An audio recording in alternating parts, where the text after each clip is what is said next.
আমার মন বলছে আমার একটা বিয়ে করা দরকার। 8 বছর আগে আমারও বিয়ের শখ জাগছিল। তো তাই নাকি? তো তোরা পুরুষ, আমি কি পুরুষ না রে? যাই হোক, তো আর থামো। তো আমি, আমার আব্বা একটা মাদ্রাসার প্রিন্সিপাল, একটা বড় মাদ্রাসার আমার আব্বার প্রিন্সিপাল। আল্লাহর রহমতে আমার আব্বাও হাফেজ, আমিও হাফেজ। আমার আব্বা দাওরাই হাদিস পর্যন্ত পড়েছে, আমিও পড়েছি। একই মাদ্রাসায় প্রায় 9 বছর আমরা পড়াশোনা করেছি। তো আমার আব্বা একই টাইমে বড় একটা মাদ্রাসার প্রিন্সিপাল, মুহতামিম, প্রধান। একই টাইমে আমার আব্বা একটা বড় মসজিদের খতিব এবং ইমাম, আলহামদুলিল্লাহ। তা আমার আব্বা একটু গভীর জ্ঞানের মানুষ, কথা বলে কম, কাজ করে বেশি। তা আমি আব্বার সামনে গিয়ে বসে আছি, ভাবছি শালা কিভাবে বলবো বিয়ে করবো। আহা, হ্যাঁ সত্য, আমার আব্বা তো শুনেই ফেলবে ও আজকালকে, আল্লাহ জানে।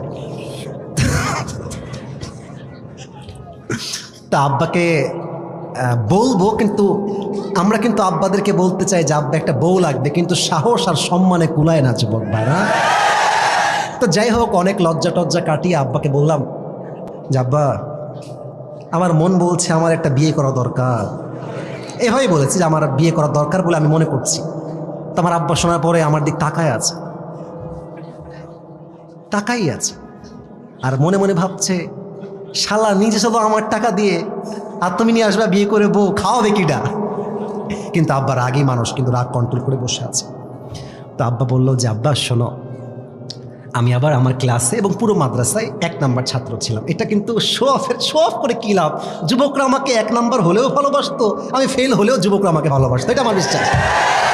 তো আমি আমার ক্লাসেও 1 নাম্বার ছিলাম, পুরো মাদ্রাসাতেই আমি 1 নাম্বার ছাত্র ছিলাম। তো আব্বা বলছে তোমার কিন্তু মেধা ভালো আব্বা, তুমি কিন্তু জীবনে অনেক ভালো কিছু করবা। তো তুমি যদি এখন বিয়ে করো, তুমি তো মেয়ে মানুষের বাহিরের রূপ দেখেছো, ভেতরের রূপটা তুমি দেখো নাই আব্বা, একটু অপেক্ষা করো।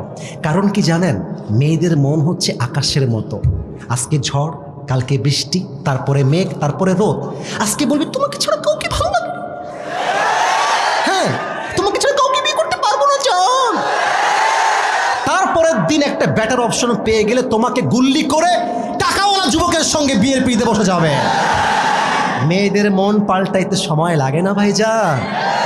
মেয়েদের উপরে এক, ভেতরে কিন্তু আর এক। উপরে বলবে তোমাকে ছাড়া কেউ ভালো লাগে না, তুমি ছাড়া কেউ নাই।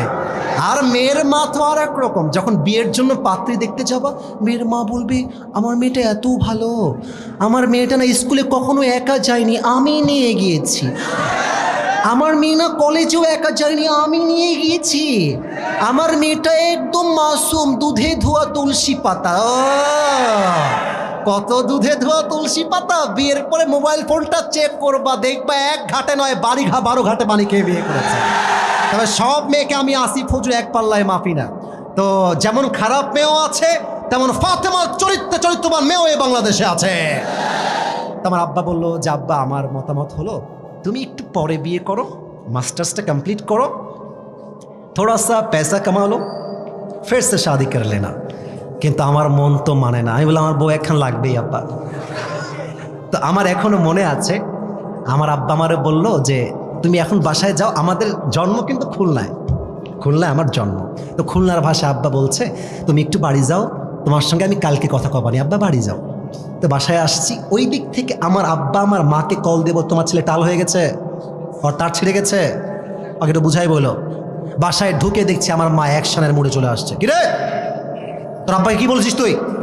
আমি বলছি কি বলে, আমি কিছু বলি নাই তো। আরে কিছু বলি নাই। বলছে ও বিয়ে করতে চাও, নিজের পকেটে নাই 1 পয়সা, তুমি খাওয়াবা তোমার বউকে নিয়ে এসে। ওই কথার দিয়ে আমি আব্বাদেরকে বলতে চাই, আব্বা জান মানলাম আপনার ছেলের কাছে টাকা নাই, আপনার কাছে তো আছে। আপনি বলবেন যে আব্বা তুই বিয়ে কর, কিন্তু তুই সেই মেয়েকে বিয়ে করবি যেই মেয়ে তোর সঙ্গে BMW-তে নয় সাইকেলে করে ঘুরতে চায়, যেই মেয়েটা তোর ঘরে এসে গরুর গোস্ত নয় ডাল ভাত খেয়ে থাকতে চায়। আরে তুই সেই মেয়েকে বিয়ে করবি, গোস্ত হবে 2 পিস, তুই খাবি 1 পিস, তোর বউ খাবে 1 piece. That is the solution যুবক ভাইরা আমার, বলো। আর মেয়ের বাবা যদি বলে বাবা তুমি আমার জামাই হও, আমি জানি তোমার টাকা পয়সা কম, তো তুমি এক কাজ করো, তুমি আমার মেয়েকে বিয়ে করে নিয়ে যাও, যতক্ষণ পর্যন্ত তুমি চাকরি না পাবা, ব্যবসায় সফল না হবা, আমার মেয়ে, প্লিজ লিসেন টু মি, শুনবেন, আমার মেয়ে আমার ছিল, আমার খেত, আমারই থাকবে। তুমি তোমার বাবার ছেলে, বাবার ছেলেই ছিলা, বাবার ছেলেই থাকবে। আমার মেয়ে আমার ঘরে খেত, আমার টাকায় চলতো, আমার টাকাতেই চলবে। কিন্তু আব্বা, তোমরা পার্কে গিয়ে ডেটিং না করে বাসর ঘরের মাধ্যমে ভালোবাসা শুরু করে দাও। লাভ কি দেখেন, লাভ কি দেখেন, মেয়েটার হালাল বিয়েটাও হয়ে গেল, যুবকটার উপরে টাকারও চাপ আসলো না। এদিকে যুবক যখন সফল হয়ে যাবে, আর দরকার হলে আমি আমার বউকে হেলিকপ্টারে করে আমার বাড়িতে সাজায় নিয়ে আসবো, যুবক ভাইয়ারা আমার। কিন্তু বিয়েটা সহজ করে দেন আল্লাহ। আমার আব্বা জানদেরকে, আমার প্রিয় মা বোনদেরকে বোঝার তৌফিক দান করুক, পড়ে সবাই আমিন।